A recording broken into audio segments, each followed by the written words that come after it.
La Guerre guerre entre Hamas et Israël-Hamas de Israël. 2023 est déclenchée le 7 octobre 2023 par une série d'attaques du Hamas contre Israël, près de la frontière avec la bande de Gaza, appelée Opération Déluge d'Al-Aqsa, en arabe, Amalia FN al-Aqsa. Ces agressions terroristes à grande échelle, lancées sur le territoire d'Israël par le Hamas appuyé par le Djihad islamique palestinien, JIP, le Front populaire de libération de la Palestine, FPLP, et le Front démocratique pour la libération de la Palestine, FDLP, sont particulièrement sanglantes, avec plus de 1400 morts, en majorité des civils tués lors de massacres. Le nombre de victimes en 3 jours dépasse celui constaté depuis 2003 pour l'État hébreu, ce qui en fait la journée la plus meurtrière au sein d'Israël depuis sa fondation en 1948 et pour les Juifs depuis la Shoah. Les attaques débutent avec le tir de plusieurs milliers de roquettes Qassam sur Israël et l'infiltration à travers la barrière entre la bande de Gaza et Israël de militants du Hamas dans les villes et kibboutz aux alentours de la bande de Gaza, par terre, mer et air, qui se livrent notamment à des massacres de civils au festival de musique de Reim, à Biéri et à Kfar Aza, ainsi qu'à la prise de 222 otages civils israéliens et étrangers. Israël réplique par l'opération Épée de fer, comprenant des bombardements aériens, le blocus de la bande de Gaza et des opérations au sol limitées à partir du 13 octobre puis s'intensifiant à partir du 27 octobre, alors que les roquettes palestiniennes continuent de pleuvoir sur Israël. Les ripostes israéliennes entraînent la mort de plus de 8000 civils et combattants palestiniens et le déplacement de plus de 1 500 000 civils, et au moins 1000 personnes sont portées disparues. Côté israélien, 200 000 personnes sont également déplacées. Les craintes d'une crise humanitaire augmentent après le siège militaire d'Israël de l'enclave palestinienne qui était déjà sous blocus égyptien et israélien, jusqu'au 21 octobre où le poste frontière égyptien de Rafah s'ouvre pour laisser passer des convois humanitaires. Cette attaque sans précédent, dans un conflit parmi les plus longs et complexes de l'histoire moderne, représente pour les Israéliens un tournant historique, qui par l'ampleur du bilan humain serait le 11 septembre de leur pays, appelant à une riposte à la hauteur. En 2005, après 38 ans d'occupation, Israël retire ses troupes d'occupation et ses colonies de peuplement de l'enclave palestinienne de la bande de Gaza. 2 ans plus tard, le Hamas, vainqueur des élections législatives de 2006, y prend le pouvoir à la suite d'un conflit sanglant avec le Fatah et y instaure sa dictature. En réaction, Israël met en place un blocus de l'enclave. Au nom de sa propre sécurité, l'Égypte met également en place un blocus. L'opération Plomb durci menée, en 2008, par l'armée israélienne contre le Hamas fait 1400 morts palestiniens, des civils pour la plupart, et 13 Israéliens. Par la suite, dans un rapport, l'ONU fait état de crimes de guerre commis par Israël. De son côté, Amnesty International accuse les 2 belligérants d'atrocités criminelles. En mars 2011, l'État hébreu active le Dôme de fer, un système de défense conçu pour détruire les roquettes Qassam lancées depuis Gaza par le Hamas. En novembre 2012, plus de 170 Palestiniens, dont une centaine de civils, et 6 Israéliens, dont 4 civils, sont tués au cours de l'opération Pilier de défense. 2 ans plus tard, l'offensive militaire Bordure protectrice fait plus de 2250 victimes palestiniennes, des civils pour la plupart, et 74 israéliennes, majoritairement des militaires. Selon l'ONU, les bombardements israéliens ont endommagé près de 55 000 maisons.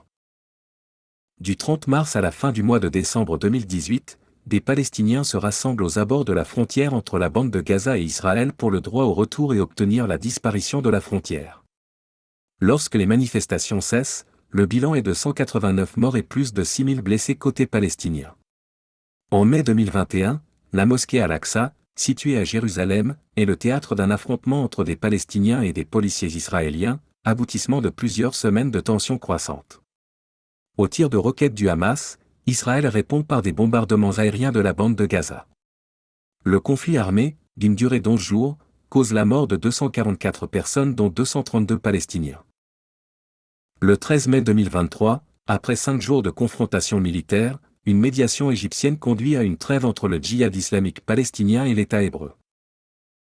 Pour le journaliste libanais Michel Touma, la dynamique de normalisation avec Israël enclenchée par les accords d'Abraham semble en ce début octobre 2023 proche de réussir grâce à une entente et des relations historiques entre l'État hébreu et l'Arabie saoudite. Ce projet est contraire aux visées hégémoniques régionales des gardiens de la révolution islamique et une guerre avec Israël pourrait stopper son élan. Pour le journal libanais L'Orient le Jour, l'attaque du 7 octobre 2023 par le Hamas a été planifiée depuis Beyrouth lors de nombreuses réunions organisées depuis plusieurs mois entre le Hezbollah, le Hamas, le djihad islamique palestinien et les Iraniens avec pour but, infiltrer le territoire israélien pour y semer la terreur, ce que les autorités iraniennes démentent. Selon l'agence Associated Press, les services égyptiens qui servaient de médiateurs entre Israël et le Hamas avaient prévenu le gouvernement israélien que quelque chose de gros était en préparation, sans que les Israéliens n'en tiennent compte, se focalisant sur les colonies de Cisjordanie. De leur côté, le cabinet du Premier ministre israélien et des informateurs des services de sécurité égyptiens démentent cette information. Selon les analystes, ce conflit peut être considéré comme la 5e ou la 11e guerre israélo-arabe en 3/4 de siècle. Le Hamas lance une attaque surprise de grande envergure contre Israël, qu'il dénomme déluge d'Al-Aqsa, vers 6 heures du matin, heure locale, le samedi 7 octobre 2023, lors du Shabbat, durant la fête juive de Simat Torah, jour férié, et au lendemain de la fête de Soukot célébrant l'exode hors d'Égypte du peuple hébreu, et de la commémoration de la guerre du Kippour qui avait été lancée le 6 octobre 1973, là aussi, par une attaque surprise, le jour de la fête de Yom Kippour. L'attaque du Hamas débute avec plusieurs milliers de tirs de roquettes Qassam et d'obus sur le territoire israélien, allant de Dimona au sud jusqu'à Wadi Hara au nord et à Jérusalem à l'est du pays. Couverts par ces tirs nourris, simultanément, plus de 2500 paramilitaires palestiniens du Hamas, masqués et vêtus de noir, pénètrent la barrière entre la bande de Gaza et Israël à l'aide de bulldozers et s'infiltrent au sud du pays. Après avoir franchi différents obstacles, les activistes du Hamas, équipés notamment d'armes légères et lourdes, de roquettes anti-chars, de grenades, de radios, de cartes, de drones d'attaque, s'en prennent à 8 postes de l'armée de défense israélienne, où ils détruisent les moyens de communication et d'observation afin de perturber le contrôle et le commandement de Tsahal sur le secteur. Un millier d'entre eux toujours armés s'infiltrent en forçant leur clôture dans les villes et kibboutz frontaliers, par terre à l'aide de tracteurs, camions, fourgonnettes, motos, par mer et air à l'aide de vedettes et de deltaplanes motorisés. En parallèle, le Hamas envoie plusieurs bateaux depuis Gaza pour se rendre sur les plages de Zikim, une zone israélienne, à quelques kilomètres d'Ashkelon, comprenant un kibboutz et la base militaire Bahad 4. Des embarcations sont détruites par le 916e escadron de patrouille de la base navale d'Ashdod mais le reste parvient sur les plages. Les soldats du Hamas prennent d'assaut Bahad 4, une base d'entraînement pour les jeunes recrues militaires de Tsahal, enrôlés depuis 4 semaines et devant être formés pour constituer des bataillons de sauvetage. Seuls, les soldats vétérans de la base combattent les assaillants mais à 7 heures, Tsahal publie une déclaration selon laquelle Bahad 4 est infiltré et perdu. Les militants du Hamas se dirigent alors vers le kibboutz Zikim mais sont repoussés par des civils armés dont des officiers en congé. La bataille de Zikim se poursuit jusqu'au lendemain. Des explosions sont signalées dans les zones israéliennes entourant la bande palestinienne et dans les villes de la plaine du Sharon, notamment à Guédra, Herzliya, Tel Aviv ou Ashkelon. Des sirènes de raids aériens sont également activées dans les villes de Beersheva, Jérusalem, Rehovo, Rishon-le-Zion et sur la base aérienne de Palmachim. Des attaques sont observées dans de nombreux endroits et des missiles palestiniens causent des pertes en vies humaines, également parmi du personnel de secours et dans les villages bédouins mal protégés et leur population musulmane à Harara, d'Al-Bakala ou d'Abu Talul, dans le Negev. Les Palestiniens ouvrent le feu en direction des bateaux israéliens au large de la bande de Gaza, tandis que des affrontements éclatent entre les Palestiniens et les forces de défense israéliennes dans la partie orientale de la barrière de sécurité de Gaza. Maison mitraillée d'un couple d'Israéliens ayant survécu à une prise d'otage de 20 heures lors de l'attaque du Hamas à Ofakim, que visite le ministre britannique James Cleverly le 11 octobre 2023. Ce matin-là, les brigades Al-Din al-Qassam du Hamas dont celle des forces spéciales NUB tuent des policiers et des soldats, et massacrent de nombreux civils israéliens, pillent et incendient des maisons dans les kibboutz de Nir Oz, Bieri, Kfar Aza et Netiv Hazara. D'autres victimes d'âges divers sont prises en otage dans ces différents lieux. 70 habitants du kibboutz sont tués à Kfar Aza, certains enfermés dans leurs pièces de sécurité, selon plusieurs sources certains étant brûlés vifs ou décapités. Dans le massacre du kibboutz Bieri, 108 personnes perdent la vie et 15 autres dans celui de Netiv Hazara. Des otages sont également enlevés à bord de motos ou camionnettes à Ofakim, tandis que des maisons de la ville de Sdro sont incendiées. Dans certaines localités, des terroristes ont frappé aux portes des habitants et vêtus d'uniformes de soldats de Tsahal, se sont fait passer pour eux. Parfois, ils sont parvenus à forcer l'entrée de la pièce de sécurité où les villageois s'étaient réfugiés, pour les exterminer. Les survivants habitant ces diverses petites localités israéliennes restent ainsi sans défense pendant des heures, à implorer une aide militaire qui, occupée sur différents fronts, n'arrive que bien plus tard sur place, soit pour combattre des terroristes, soit pour constater leurs nombreuses exactions. Des vidéos montrent en effet des atrocités commises par le Hamas contre des enfants, des femmes, des personnes âgées, précise Le Monde. Selon NBC News repris par d'autres médias, des plans découverts sur des assaillants tués au kibboutz Saad prouvent que ces attaques ont été minutieusement préparées et organisées de longue date, en ciblant autant de civils israéliens que possible et en visant intentionnellement les enfants. À Reim, dans le désert du Negev, des attaquants massacrent les participants d'une rave party à l'arme automatique et aux lance-roquettes, certains étant brûlés dans leur voiture par des militants du Hamas, faisant au moins 260 morts sur les 3000 participants de ce festival de musique d'une durée d'un week-end, appelé Supernova Sukkot Gathering ou Tribe of Nova, est présenté comme une célébration pacifique des amis, de l'amour et de la liberté infinie. Ils enlèvent également plusieurs dizaines de festivaliers et certains sont victimes de violences physiques et sexuelles, selon des vidéos diffusées sur les réseaux sociaux. L'otage Gilad Shalit sur une affiche du Hamas de 2007. Inscription: nos héros prisonniers, palestiniens, puissions-nous avoir un nouveau Gilad chaque année. Les prisonniers palestiniens, ne sont pas seuls. En effet, dans sa démarche terroriste et politique, le Hamas a publié et laissé publier sur les réseaux des images de lynchage, de violences sexuelles, de brutalité et d'enlèvement, des différents endroits où ils ont commis ces actes. Munis souvent des propres téléphones des victimes, les terroristes envoient des images cruelles des corps des suppliciés à leurs familles ou sur les réseaux sociaux. Après le 7 octobre, ils envoient des centaines d'appels téléphoniques fanfaronnants, moqueurs et malveillants aux familles, menaçant de violer ou tuer leurs proches retenus en otage, pouvant même rappeler à l'occasion le kidnapping en 2006 du franco-israélien Gilad Shalit retenu en otage à Gaza, jusqu'en 2011. Le Hamas déclare avoir fait des prisonniers pour forcer Israël à libérer ses prisonniers palestiniens, environ 6000, précisant qu'il avait fait suffisamment d'otages israéliens pour garantir la libération de tous ces prisonniers palestiniens. Mais les otages israéliens servent surtout de boucliers humains à Gaza, avancent des analystes comme Ariel Kolonomo, chercheur en relations internationales. Dans la soirée, le Hamas lance une autre salve d'environ 150 roquettes vers Israël, avec des explosions signalées sur les villes israéliennes de Yavne, Givatayim, Bayam, Beth Dagan et à nouveau à Tel Aviv et Rishon-le-Zion. Le bilan de plus de 1300 morts de ce 7 octobre 2023 en fait la journée la plus meurtrière au sein d'Israël depuis la fondation de l'État, 75 ans plus tôt, et pour les Juifs depuis la Shoah. Après cette première journée d'agression, un porte-parole militaire israélien déclare que les activistes de Gaza sont entrés en Israël par au moins 7 endroits pour envahir 4 petites communautés rurales israéliennes, la ville frontalière de Sderot et 2 bases militaires depuis la terre et la mer. Les médias israéliens rapportent que cette communauté sont passées sous le contrôle du Hamas, dont Nahal-Oz, Kfar Aza, Majan, Be'eri et Sufa. Le passage d'Eré serait également passé sous le contrôle du Hamas, permettant aux activistes d'entrer en Israël depuis Gaza. Kobi Shabté, commissaire de la police israélienne, considère qu'il y a 21 sites actifs à haut risque de confrontation dans le sud d'Israël 101. Il appelle les Israéliens de ces zones à risque à rester barricadés et à faire preuve de patience, le temps de pouvoir atteindre tout le monde. Le 8 octobre, et malgré la protection du dôme de fer, une roquette Qassam frappe le centre médical Barzilai, à Ashkelon, et 100 autres sont encore lancées sur la ville israélienne de Sderot.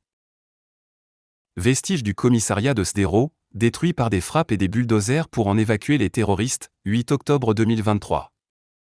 Des combats ont lieu dans la région israélienne proche de la bande de Gaza, sur la plage de Zikim, où la marine israélienne repousse 3 navires et un tracteur essayant de franchir la barrière entre la bande de Gaza et Israël. À Sderot, un commissariat de police est pris par des combattants palestiniens puis détruit.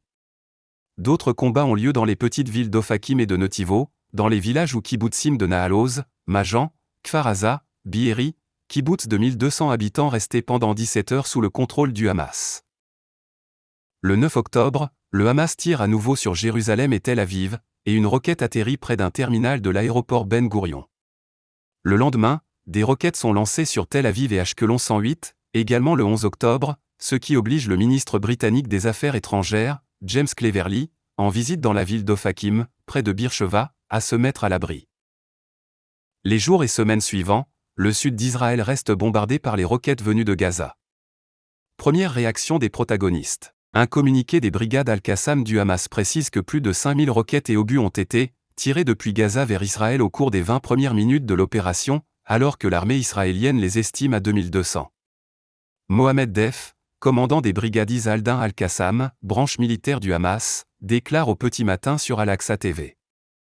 La première frappe, qui a visé les positions, les aéroports et les fortifications militaires de l'ennemi, a dépassé les 5000 missiles. Nous avons décidé de mettre un terme à tous les crimes de l'occupation. Def justifie l'attaque en affirmant qu'Israël aurait profané la mosquée Al-Aqsa. Il appelle également aux armes et enjoint les musulmans du monde entier à lancer une attaque, notamment les Arabes israéliens, plus de 20% de la population israélienne, à se joindre à son combat. Vers 10 h, le 7 octobre, le Premier ministre israélien Benjamin Netanyahou s'adresse à la nation. Il déclare « Israël est en guerre. Je procède à une vaste mobilisation des réservistes pour riposter à une échelle et avec une intensité que l'ennemi n'a jamais connue jusqu'à présent. » Dans un communiqué conjoint, les chefs des partis d'opposition de la Knesset apportent leur soutien total à Tsahal et appellent la communauté internationale à condamner les actes de terrorisme. Dans la soirée, le ministre israélien de l'Énergie, Israel Katz, signe un décret ordonnant à Israel Electric Corporation de cesser sa fourniture d'électricité à Gaza. Ce même jour, Benjamin Netanyahou et son rival de l'opposition Benny Gantz annoncent s'être mis d'accord pour créer un gouvernement d'union nationale d'urgence et un cabinet de guerre pour la durée de celle en cours. Pour sa part, Ismaël Haniyeh, chef du bureau politique du Hamas, se félicite de la victoire palestinienne avec d'autres responsables du Hamas, dans ses locaux à Doha, capitale du Qatar. Le 14 octobre, Ismaël Haniyeh rencontre, au Qatar, le ministre iranien des Affaires étrangères Hossein Amir Abdollahian. Ce dernier évoque un éventuel élargissement du conflit si le régime sioniste s'attaque à la population de Gaza. Première phase. Quelques heures après l'attaque, Israël déclenche une contre-attaque militaire, l'opération Épée de fer. Tsahal bombarde la bande de Gaza et des milliers de réservistes sont mobilisés. Des combats au sol s'engagent entre Tsahal et les combattants du Hamas, pour la reprise de certains points du territoire israélien, comme le commissariat de Sderot. Les bombardements israéliens sur la bande de Gaza du 8 octobre 2023 visent selon les autorités palestiniennes de nombreuses infrastructures, comme des écoles, mosquées, hôpitaux ainsi que des quartiers résidentiels, identifiés par Israël comme cibles terroristes. Le Hamas, qui détient 240 otages dont des enfants, des personnes âgées et des jeunes capturés lors du festival Nova de musique de Reim, menace de commencer à les tuer sans avertissement à chaque attaque israélienne sur des civils dans la bande de Gaza. Le 9 octobre 2023, Yoav Gallant, ministre de la Défense d'Israël, annonce un « siège complet » de la bande de Gaza où vivent 2,3 millions de Palestiniens, avec la suppression de l'approvisionnement, de l'eau potable note 1, du gaz et de l'électricité. Yoav Gallant justifie ce blocage en indiquant « Nous combattons des animaux et nous agissons en conséquence ». Le ministère de la Défense annonce la mobilisation de 300 000 réservistes de l'armée. L'Organisation des Nations Unies considère que le « siège complet » de la bande de Gaza est prohibé par le droit international humanitaire et s'y oppose, tout comme l'Union européenne. Le 12 octobre 2023, le chargé d'affaires israélien en France annonce sur France Inter que le commencement d'une opération terrestre dans la bande de Gaza est imminente. Le même jour, Israël avertit qu'il n'y aurait pas d'exception humanitaire à son blocus de la bande de Gaza tant que tous les otages n'auraient pas été libérés. Le 13 octobre 2023, Tsahal demande aux 1,1 million de civils gazaouis vivant au nord du Wadi Gaza d'évacuer la zone pour le sud de la bande de Gaza, sous 24 heures. Le porte-parole du secrétaire général des Nations Unies, Stéphane Dujarric, estime impossible qu'un tel déplacement de population ait lieu sans provoquer des conséquences humanitaires dévastatrices. Le Hamas demande à la population de rester sur place pour éviter une seconde Nakba. Le Croissant Rouge palestinien rejette également l'ultimatum, malgré les menaces de bombardement de l'occupation, la décision est prise. Nous ne sommes pas partis et ne partirons pas. Nos ambulanciers continueront à assurer leurs missions humanitaires jusqu'au dernier moment. Nous ne laisserons pas les gens seuls face à la mort. Le 13 octobre, un convoi humanitaire de civils gazaouis ayant accepté l'ordre d'évacuation est atteint par une explosion sur l'itinéraire d'évacuation tracé par Tsahal, cela à 17h30 local selon la BBC alors que le couloir n'était ouvert qu'entre 10h et 16h entre locales. Au moins 70 personnes sont tuées et 200 autres blessées, sans que la responsabilité de l'un des deux belligérants soit clairement établie, entre la possibilité d'une frappe de l'aviation israélienne d'une part ou d'une explosion d'une voiture piégée par le Hamas voire d'une roquette palestinienne défaillante. Parallèlement, les routes d'évacuation des Palestiniens sont bloquées par le Hamas, qui cherche à empêcher les habitants de s'en aller et à les utiliser comme boucliers humains. Un total de 6000 bombes sont larguées par Israël pendant les 6 premiers jours de guerre, plus que celles utilisées par les États-Unis en un an en Afghanistan et le double de celles employées par la coalition contre l'État islamique sur un mois. Un document d'orientation du ministère des Renseignements israélien, datant du 13 octobre 2023, partagé par Wikileaks le 30 octobre 2023, préconise le déplacement des habitants de Gaza vers le Sinaï, en établissant d'abord des villes de campement dans cette région, suivi de la construction de villes dans le nord du Sinaï. Le document suggère que l'Égypte devrait accepter les réfugiés en vertu du droit international, et Israël devrait promouvoir une initiative diplomatique pour obtenir le soutien d'autres pays pour accueillir les personnes évacuées. Le ministère envisage également des campagnes de communication pour convaincre la population de Gaza de l'absence de perspective de retour dans un avenir proche. Le 17 octobre 2023, l'annonce d'une explosion dans la cour extérieure de l'hôpital Al-Ali Arabi à Gaza et qui aurait fait entre 50 et 500 morts voire 800, provoque l'ire de nombreux manifestants dans le monde. Les deux parties, Israël et Hamas, s'accusent mutuellement de cette frappe mais selon des experts notamment cités par Al Jazeera, il paraît peu probable que cette explosion soit due à un bombardement israélien. Après avoir accusé Israël de cette frappe, la BBC admet qu'il était erroné de spéculer qu'Israël était à l'origine de l'explosion de l'hôpital gazaoui. De la même façon, le New York Times admet qu'il s'est trop fortement appuyé sur les allégations du Hamas dans son rapport initial sur l'explosion de l'hôpital de Gaza. La France, par la voix de la Direction du renseignement militaire français, DRM, tente également de corriger l'emballement médiatique, avec une dépêche à l'AFP affirmant que « rien ne permet de désigner une frappe israélienne, trop tardive », selon un chercheur à Science. Le bilan humain catastrophiste de cette frappe dans le parking de l'hôpital, qui n'a causé aucun dommage structurel au bâtiment, mais transmis par des organes ou médias affiliés au Hamas puis repris dans le monde, passe de plusieurs centaines de morts à 100 à 300 selon l'agence Reuters et quelques dizaines, selon l'AFP. Devant l'émotion des pays arabes, le président américain Joe Biden, qui devait initialement se rendre en Jordanie, après son passage à Tel Aviv, pour y rencontrer le roi Abdallah II, le président de l'autorité palestinienne Mahmoud Abbas et le président égyptien Abdel Fattah al-Sisi, est contraint d'annuler cette rencontre. Comme demandé par le président américain, des convois d'aide humanitaire venus d'Égypte commencent à pénétrer le 21 octobre 2023 dans la bande de Gaza par le poste frontière de Rafah. À la suite d'une conversation entre Joe Biden et Benjamin Netanyahou, la bande de Gaza, assiégée par l'armée israélienne, peut bénéficier d'un flux continu d'aide humanitaire, alors qu'un troisième convoi d'aide humanitaire pénètre le 23 octobre dans la bande de Gaza. Au 29 octobre, c'est 117 camions d'aide humanitaire qui sont entrés dans l'enclave. Deuxième phase. Le 27 octobre, l'armée israélienne entame la deuxième phase de sa guerre contre le Hamas. Dans la nuit menant au 28 octobre, elle intensifie, de manière significative, ses attaques sur Gaza avec une offensive terrestre frappant 150 cibles souterraines, et, document à l'appui, accuse le Hamas d'utiliser les hôpitaux civils de Gazaville et particulièrement celui d'Al-Shifa comme quartier général militaire, d'où il pomperait ses provisions, fuel, oxygène, eau et électricité, destinées à l'hôpital pour mener ses opérations terroristes. Le Hamas récuse ces affirmations. Le lendemain, après avoir reçu les familles des otages, Netanyahou aux côtés des membres du gouvernement d'union nationale Galland et Gantz, s'adresse à la nation lors d'une conférence de presse et confirme que les opérations terrestres en cours constituent la seconde phase d'une guerre longue et difficile, et que vaincre le Hamas constitue un défi existentiel. Il appelle à nouveau les civils de Gaza à continuer à évacuer vers le sud de l'enclave et il promet que toutes les possibilités seront explorées pour ramener à la maison les otages. Leur captivité est un crime contre l'humanité. Le 30 octobre, Netanyahou répète son refus d'un éventuel cessez-le-feu qui serait une reddition face au Hamas. Sa position est soutenue par la Maison Blanche. Des chars israéliens sont aperçus momentanément pour la première fois en lisière de Gazaville. Le Hamas confirme des combats intenses au nord de la ville. Troisième phase. Le 30 octobre, 24e jour de la guerre déclenchée par l'attaque du Hamas en Israël, le Premier ministre Benjamin Netanyahou annonce que la riposte israélienne est entrée dans sa troisième phase.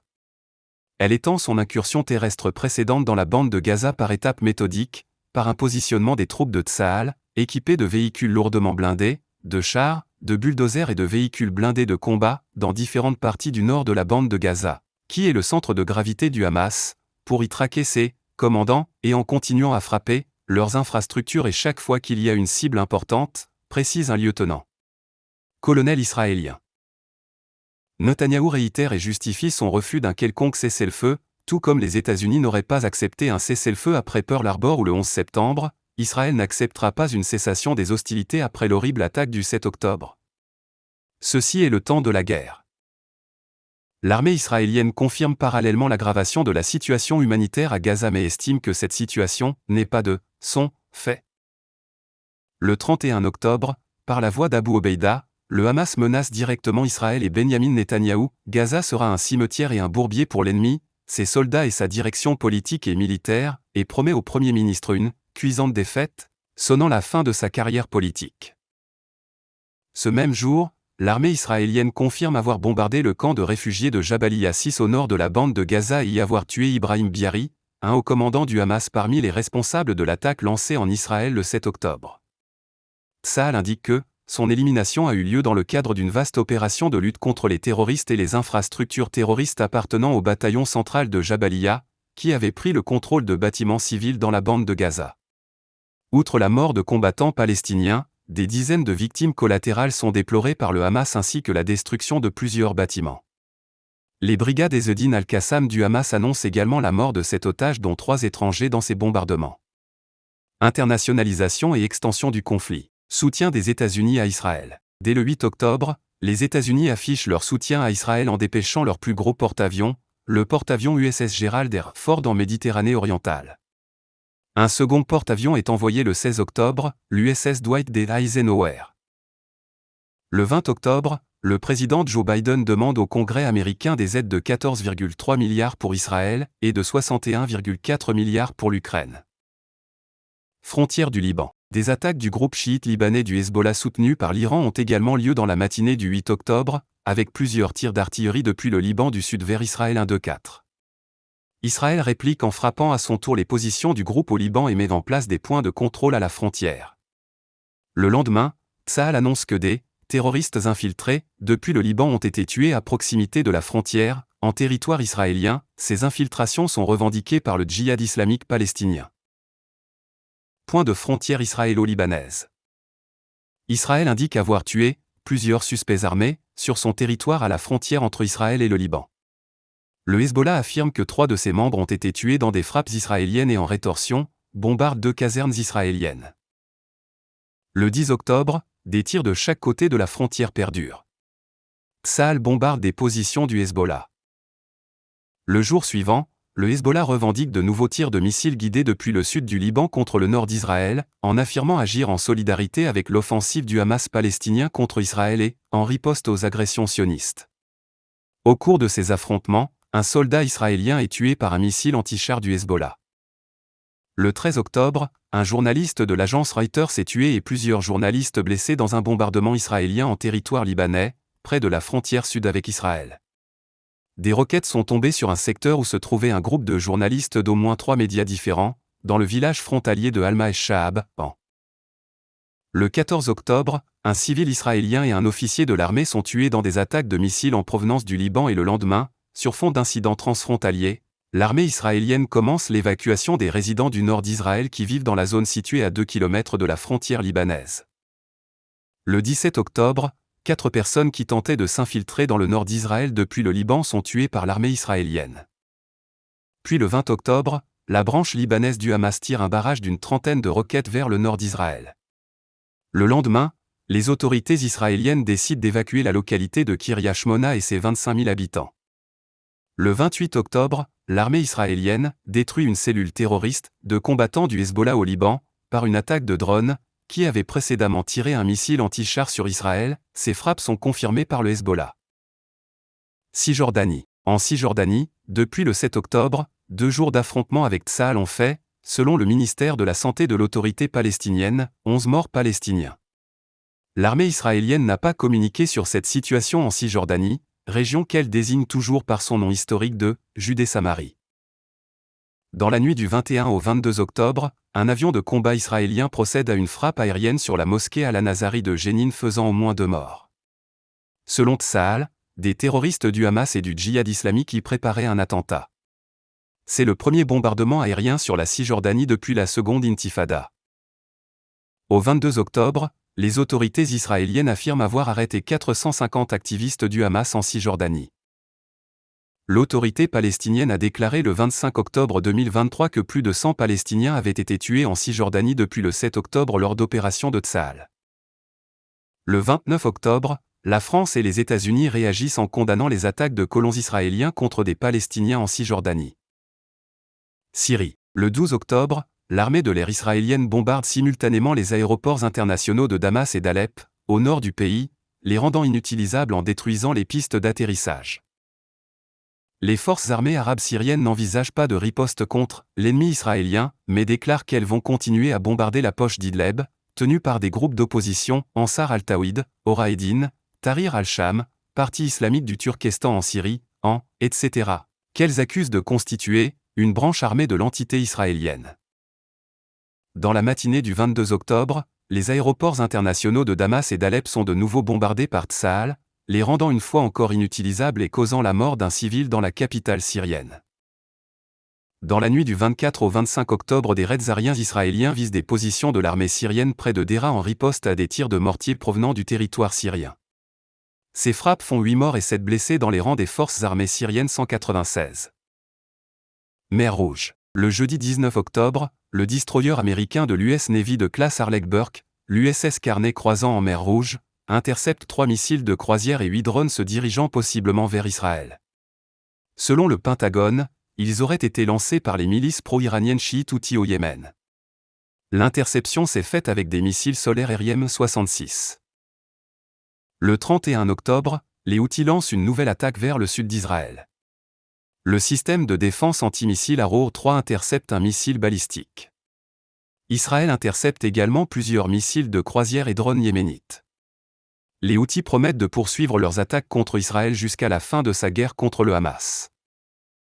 Information et propagande. Après l'emballement mondial sur l'affaire de l'hôpital gazaoui Al-Ali Arabi, David Colomb, chercheur à Sciences Po, perçoit l'effet du souffle de la désinformation, avec des retombées immédiates auprès de l'opinion internationale. À l'heure des réseaux sociaux et de la post-vérité, la guerre entre Israël et le Hamas se déroule sur 2 théâtres, le champ informationnel et celui des opérations militaires. Pour montrer la barbarie du Hamas, afin que tout le monde sache, et lutter contre la diffusion en cours d'informations négationnistes, le 23 octobre sur la base militaire de Glilo près de Tel Aviv, l'armée israélienne décide de projeter à plus de 150 journalistes du monde entier note de presque 45 minutes des images de l'attaque et des massacres perpétrés par le Hamas, sur les centaines d'heures que les assaillants palestiniens ont tourné à l'aide de téléphones et de caméras embarquées. En voiture ou GoPro fixées sur leur tête ou leur poitrine, voire de vidéosurveillance locale dans les villages israéliens, le 7 octobre. Après ce film, à la limite du soutenable, tous évoquent des horreurs, la cruauté, l'indicible, l'innommable, au-delà de l'atroce, des exactions commises et qui restent à marquer les esprits en Israël 8-5. Le cinéaste François Margolin établit une correspondance méthodologique dans la barbarie du Hamas avec celle des nazis et explique toute la nécessité de montrer ces images. Par ailleurs, le ministère israélien a conçu et diffusé des spots publicitaires sur des jeux vidéo et des plateformes de vidéo en ligne populaires dans des pays occidentaux afin de diffuser sa version, de convaincre les populations étrangères et de façonner leur point de vue sur le conflit. Il a également diffusé sur les réseaux sociaux certains des interrogatoires des assaillants palestiniens ayant participé aux agressions des villages israéliens, en exposant leur planification et leur singularité. Pour Ahmed Reda Banchemsi, directeur du plaidoyer pour le Moyen-Orient et l'Afrique du Nord à l'ONG Human Rights Watch, l'armée israélienne n'a pas le droit de diffuser ces images, au nom des droits des prisonniers de la Convention de Genève. Le 30 octobre, la vidéo des brigades Al-Qassam montrant 3 femmes présentées comme des otages sionistes, qui supplient Netanyahou de procéder à un cessez-le-feu et un échange de prisonniers est considérée par Israël comme une propagande psychologique cruelle du Hamas, et n'est pas diffusée sur les chaînes du pays. Bilan humain. Côté israélien. Dans la journée du 9 octobre 2023, un premier bilan côté israélien monte à 700 morts. Sur le site du festival de musique Nova de Reim attaqué par le Hamas, au moins 260 corps sont découverts. Beaucoup de festivaliers y ont été brûlés, plusieurs femmes ont été violées, ont subi des tortures et certaines exécutées tandis que d'autres ont été emmenées dans la bande de Gaza où elles sont exhibées avec des saignements entre les jambes. Sur la plupart des sites israéliens de massacres, tous les crimes possibles ont été commis, rapporte Nicolas Delzal, grand reporter à Paris Match, et l'état de nombreux corps de civils suppliciés rend très difficile leur identification.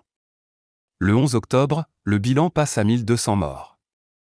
Jamais autant de Juifs n'ont été tués en une seule journée depuis la Shoah, déclare le président d'Israël, Isaac Herzog.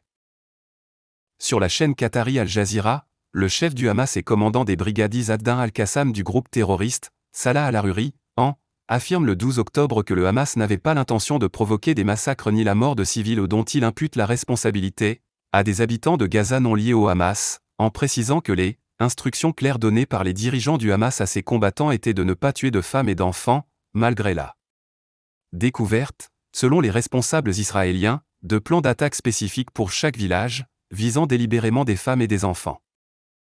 Les familles de 199 personnes sont informées le 16 octobre par l'armée israélienne que leurs proches font partie des captifs retenus dans la bande de Gaza à la suite de leur enlèvement au cours des attaques terroristes du Hamas du 7 octobre. Il s'agit de quelques 240 otages, hommes, femmes, enfants, nourrissons comme vieillards, de diverses nationalités, et pour certains transportés en moto, voiture ou camionnette à Gaza. La plupart sont aux mains du Hamas. Une partie est détenue par le djihad islamique et des petites factions affiliées à Daesh et Al-Qaïda. Dans un premier temps, le Hamas et le djihad islamique palestinien annoncent avoir pris respectivement 100 et 30 otages pour les échanger ultérieurement contre des prisonniers palestiniens d'Israël, environ 6000. Le 9 octobre, le Hamas menace d'exécuter des otages israéliens en cas de bombardement sans préavis sur Gaza. Chaque fois que notre peuple sera pris pour cible sans avertissement, cela entraînera l'exécution d'un des otages civils. Mais 3 jours plus tard, son porte-parole affirme que le Hamas ne peut pas exécuter de captifs et de prisonniers car nous opérons dans le cadre du droit international. 10 jours plus tard, le porte-parole de la branche militaire du Hamas, les brigadiers Ad-Din al-Qassam, Abu Obeda, précise que les otages étrangers sont leurs invités. Fin octobre, le numéro 2 du Hamas Moussa Abou Marzouk annonce que les civils seront, sans aucun doute, relâchés mais que ses services ont besoin de temps pour vérifier leur identité. Le 8 octobre, l'autorité sanitaire dénombre 2156 blessés admis dans les hôpitaux israéliens. Le 11 octobre, le nombre des blessés monte à 2700 et le lendemain à près de 3400 blessés. La population israélienne s'élève à environ 9,6 millions d'habitants de toute origine ou obédience. Avec plus de 1200 morts, en majorité des civils, l'armée israélienne déclarant la perte d'au moins 169 soldats israéliens dans les premiers combats contre le Hamas, c'est l'attaque la plus meurtrière sur Israël en 75 ans. Le nombre de morts en 3 jours dépasse celui des 20 dernières années pour l'État hébreu. Outre les victimes des localités détruites, le 23 octobre, les Israéliens estiment que 200 000 personnes ont dû se déplacer du sud ou du nord d'Israël vers le centre du pays, spontanément ou à la demande des autorités, de façon à éviter que des civils israéliens se trouvent dans de potentielles zones d'affrontement. Côté palestinien, bande de Gaza. Le 8 octobre 2023, à la suite des frappes aériennes israéliennes, le ministère palestinien de la Santé mentionne plus de 400 morts en 24 heures, dont 20 enfants, et près de 2000 blessés. Pour sa part, le Hamas annonce la mort de 4 civils israéliens capturés samedi, ainsi que de leurs ravisseurs lors d'une frappe israélienne sur la bande de Gaza. Le 9 octobre, le bilan est de 493 morts dont 91 enfants et 2751 blessés. Il passe à 687 morts le 10 octobre puis à, au moins 1055 martyrs et 5184 blessés, selon le même ministère palestinien de la Santé. Libération note cependant que la presse israélienne, de même que l'ONU, a longtemps jugé plutôt fiables les bilans établis par le ministère palestinien de la Santé, mais que la polémique sur l'explosion au sein de l'hôpital Al-Alil atténue leur crédit. 7. De plus, l'antenne gazaoui du ministère palestinien de la Santé est de facto sous la coupe du Hamas ne fait dans ses bilans aucune distinction entre les combattants du Hamas et les civils, elle comptabilise également comme victimes des frappes israéliennes celles des tirs défaillants de roquettes venant du Hamas. Le 11 octobre, l'armée israélienne affirme avoir dénombré environ 1500 corps de combattants du Hamas sur le territoire d'Israël. De son côté, la Croix-Rouge annonce le 11 octobre que 5 membres du réseau de la Fédération internationale des sociétés de la Croix-Rouge et du Croissant-Rouge, IFRC, ont été tués au cours du conflit entre le Hamas et Israël lorsque des ambulances ont été touchées par des raids israéliens. Dès le 7 octobre, 5 reporters palestiniens sont tués par une frappe israélienne sur un immeuble qui hébergeait plusieurs médias, selon la Fédération internationale des journalistes, FIJ, et l'Association Reporters sans frontières, RSF. Au 23 octobre, on dénombre 18 journalistes tués par les forces israéliennes dans la bande de Gaza. Le dernier jour du mois, RSF dépose une plainte pour crime de guerre auprès du bureau du procureur de la Cour pénale internationale, CPI, pour la mort de 9 journalistes et 2 blessés dans l'exercice de leurs fonctions, et pour la destruction totale ou partielle des locaux de plus de 50 médias à Gaza. Selon l'Organisation des Nations Unies, au 9 octobre, plus de 123 538 Palestiniens ont été déplacés dans la bande de Gaza pour s'éloigner des zones bombardées par Israël. Au 20 octobre et malgré le rejet par le Hamas de l'évacuation du nord de Gaza, l'OMS estime que le nombre de personnes déplacées à Gaza pourrait atteindre le million. Le 30 octobre, Moussa Abou Marzouk, aux membres du Hamas, condamne sur Al Jazeera l'autorité palestinienne et certains pays arabes qui appellent secrètement l'Occident à éliminer le Hamas, et ajoute que le Hamas peut compter en revanche sur le Hezbollah et nos frères en Cisjordanie. Le lendemain, Marzouk déclare sur la chaîne russe en arabe Russia Today que les 500 km de tunnels construits dans la bande de Gaza ne sont pas destinés à protéger les civils palestiniens mais à protéger le Hamas des bombardements, et à servir de base à ses combats. Il laisse entendre que le Hamas n'a jamais construit d'abri pour que les civils puissent se cacher leurs frappes de représailles, parce que, dit-il, c'est la responsabilité de l'ONU de protéger les habitants. Et celle de l'occupation, Israël, de leur fournir tous les services dont ils ont besoin. Le 1er novembre, l'Égypte accueille pour la première fois sur son sol 81 grands blessés venus du territoire de la bande de Gaza.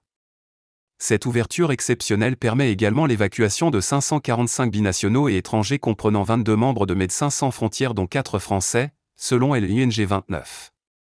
Ils sont suivis le lendemain par 400 ressortissants étrangers et 60 blessés.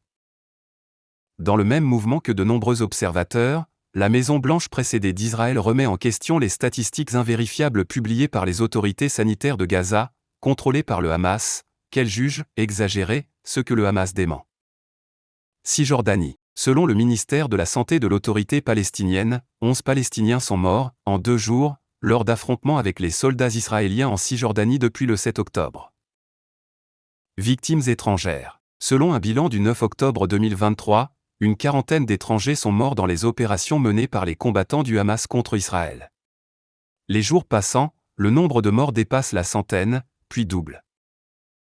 Le 11 octobre, le Washington Post rapporte que des personnes originaires de 24 pays ont été tuées ou portées disparues pendant le conflit, mais au fur et à mesure des enquêtes et identifications, une quarantaine de pays dont des ressortissants en séjour ou vivant en Israël comptent leurs victimes. Les États-Unis, la France et la Thaïlande déplorent le plus de victimes du 7 octobre. En Israël, se trouvent environ 30 000 Thaïlandais originaires de régions pauvres, travaillant pour la plupart en tant qu'ouvriers agricoles en pays hébreux, équipés lourd tribut, dans la liste des victimes des attaques terroristes sur le sol israélien. Parmi environ 4 500 Népalais travaillant en Israël, souvent aides-soignants, et dont les transferts de fonds représentent près d'un quart du PIB du Népal, 100 étudiants en agriculture participant au programme IARN and Learn, leur permettant de transformer la vie de leur famille et la leur, sont morts ce 7 octobre. Outre les nombreux voyageurs français présents en Israël au moment des attentats pour les fêtes juives, 62 000 ressortissants français sont enregistrés auprès du consulat général de Tel Aviv et 25 000 autres à Jérusalem, déplorant une cinquantaine de victimes. Le 10 octobre, le ministère des Affaires étrangères français confirme la mort de 4 ressortissants français dont Avidan Torgement, bordelais de 26 ans, lors du festival Nova de Reim. Pour le peuple français, l'attaque du Hamas du 7 octobre en Israël est la plus meurtrière depuis l'attentat de Nice en juillet 2016. Peu après les attentats du 7 octobre, plusieurs États organisent le rapatriement de leurs ressortissants. Selon les brigades Ezzedine al-Qassam du Hamas, 7 otages dont 3 étrangers sont morts dans le bombardement du camp de Jabalia qui a permis l'élimination d'un haut responsable de l'attaque du 7 octobre. Autre situation. Le 31 octobre, le Quai d'Orsay annonce la mort de 2 enfants français dans le nord de la bande de Gaza, leur mère Yasmine Znaidi, âgée de 43 ans, et son 3e enfant serait blessé. Malgré les exhortations du ministère français des Affaires étrangères à se mettre en sécurité, cette Française avait refusé de quitter Gaza. Elle est visée par un mandat d'arrêt international depuis 2016 pour association de malfaiteurs en vue de la préparation d'actes de terrorisme et financement d'une entreprise terroriste. Otages. Selon Abu Obaïda des brigadiers Aldin al-Qassam du Hamas, il y aurait 200 otages détenus par son organisation dans la bande de Gaza et une 50 d'autres entre les mains d'autres factions palestiniennes, détenues dans d'autres endroits. Le 31 octobre, 240 personnes s'avèrent otages des membres du mouvement islamiste palestinien. Environ 70% d'entre eux sont aux mains du Hamas, le reste est détenu par le djihad islamique et des factions de Daesh et Al-Qaïda. Détenus à la suite de leur enlèvement lors des attaques terroristes du Hamas sur territoire israélien du 7 octobre, 240 otages, de toute origine, tout âge et toutes conditions, certains militants pro-palestiniens, ont été transportés de leur lieu de résidence ou de séjour en moto, voiture ou camionnette dans la bande de Gaza et ailleurs. Le 9 octobre, la première annonce du Hamas et du djihad islamique palestinien indique que ces otages pris en Israël serviront de monnaie échange ultérieure contre des prisonniers palestiniens d'Israël. Mais les otages israéliens peuvent surtout servir de boucliers humains à Gaza. 2 jours plus tard, le Hamas menace de les exécuter. 3 jours après, son porte-parole affirme qu'il ne peut pas exécuter de captifs. 10 jours plus tard encore, les brigadiers Aldin par Abu Obeda précisent que les otages étrangers sont leurs invités. Ensuite, le co-dirigeant du Hamas Moussa Abou Marzouk indique au magazine français Complément d'enquête que les civils seront relâchés sans aucun doute, mais que ces gens-là nous combattaient en tant qu'Israéliens, devenus après leur capture, Français, Américains, Anglais ou Allemands, et nous avons besoin de temps avant de vérifier tout cela. Parmi ces 240 otages prisonniers du Hamas, figurent des dizaines d'étrangers ou de binationaux, devant plutôt servir de boucliers humains. Plusieurs États étrangers mentionnent leurs ressortissants parmi eux, dont Shani Louk, de nationalité germano-israélienne, âgée de 22 ans, exhibée inconsciente et dénudée à l'arrière d'un pick-up et sur laquelle on crache, ou encore Eitan, français âgé de 12 ans. Le 16 octobre, le Hamas publie une vidéo de propagande mettant en scène Mia Shem, une franco-israélienne de 21 ans kidnappée lors de l'attaque au festival Nova de musique, le 7 octobre, disant être soignée de ses blessures à Gaza. Le 30 octobre, le président Isaac Herzog annonce que la dite Shani Louk a été décapitée après avoir été enlevée à Gaza. Le 26 octobre, une délégation musulmane de Bangkok rencontre des dirigeants du Hamas à Téhéran, qui lui assurent que les Thaïlandais pris en otage par eux sont bien traités, en attendant le bon moment pour être libérés. Le 30 octobre, une vidéo de propagande des brigades Al-Qassam montre 3 femmes kidnappées le 7 octobre, otages sionistes, sikhs, s'adressant à Netanyahou et son gouvernement pour qu'il procède à un cessez-le-feu et un échange de prisonniers. Libération. Le 20 octobre, 2 otages américaines sont libérées, une mère et sa fille de 17 ans. Elles sont suivies le 23 octobre, par les 2 premières otages israéliennes relâchées, octogénaires kidnappées lors de l'attaque du kibbutz Nir Oz, dont l'une d'elles, Yocheved Lifshitz, et depuis toujours avec son mari une militante pro-palestinienne qui a fait part de son engagement à ses geôliers. Elle témoigne, « Ils m'ont kidnappé, j'ai été emmené sur une moto, j'étais allongé sur la moto, mon corps d'un côté et mes jambes de l'autre et les jeunes Palestiniens m'ont battu en chemin, ils ne m'ont pas cassé les côtes mais m'ont fait très mal et j'ai eu du mal à respirer. Un médecin venait tous les 2 ou 3 jours pour voir comment nous allions et pour s'assurer que nous avions des médicaments. Ils ont pris en compte tous nos besoins, je les salue pour ça, ils étaient très courtois. Ils s'assuraient que nous étions propres, que nous mangions. Nous mangions la même chose qu'eux. » Le 28 octobre, Moussa Abou Marzouk du Hamas affirme vouloir libérer les otages israélo-russes dès lors qu'il les aura localisés. Cette même nuit, la première soldate israélienne, la caporale Ori Megidish, est libérée par Tsahal, guidée par le renseignement israélien, au cours de son intervention terrestre dans l'enclave palestinienne, après 3 semaines de captivité 307. Cependant, le porte-parole du Hamas laisse entendre qu'elle aurait été détenue par un autre mouvement palestinien que le sien. Négociations et activités diplomatiques. Alors qu'Israël et le Hamas annoncent, après 3 jours de conflit, refuser de négocier, le Qatar, selon Reuters, mène des discussions avec le Hamas pour tenter de faire libérer les enfants et les femmes, otages dans la bande de Gaza, en échange de 36 femmes et enfants palestiniens emprisonnés en Israël. D'autres responsables politiques dont des Turcs prennent part aux négociations. Des Américains, envoyés spéciaux pour les otages, se rendent en Israël pour identifier précisément leurs ressortissants détenus et participer aux négociations. Le Comité international de la Croix-Rouge, CICR, tente d'œuvrer également à la libération des otages pris en Israël par le Hamas.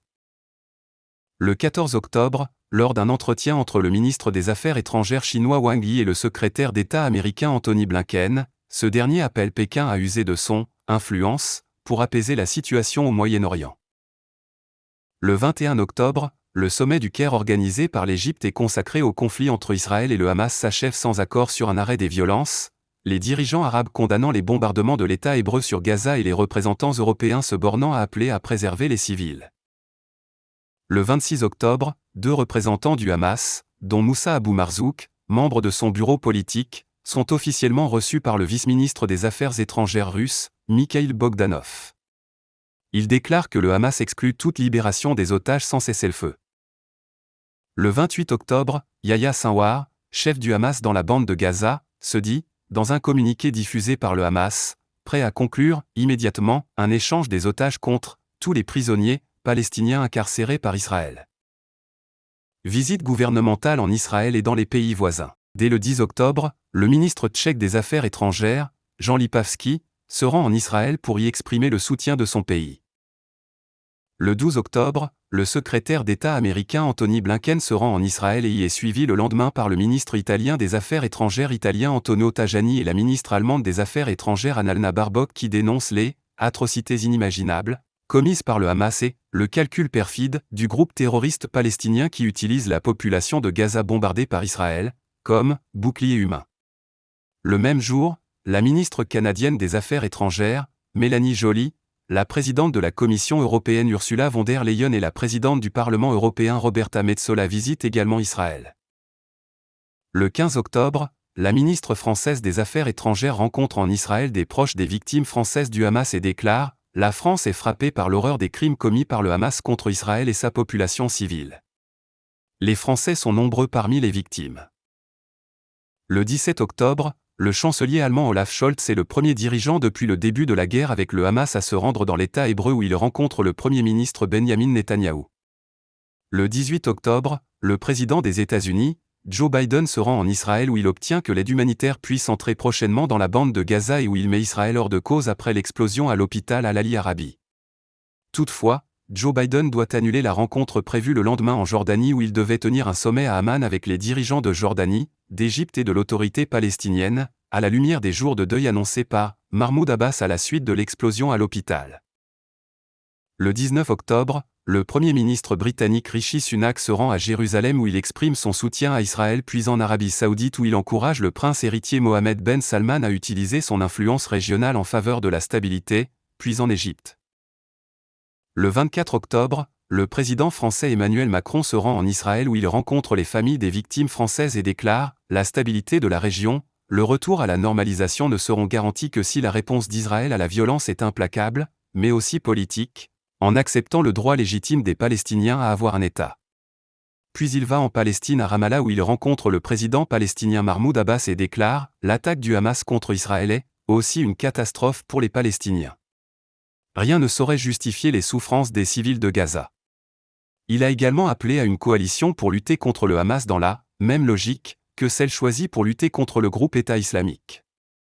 Début novembre, l'émissaire américain Anthony Blinken, effectuant une tournée au Proche-Orient pour essayer d'apporter un soutien humanitaire aux Palestiniens, œuvrer pour la libération des otages retenus par le Hamas et même discuter de l'après-guerre, rend consécutivement visite à Benjamin Netanyahou en Israël, à Mahmoud Abbas à Ramallah, à ses homologues en Jordanie puis en Turquie.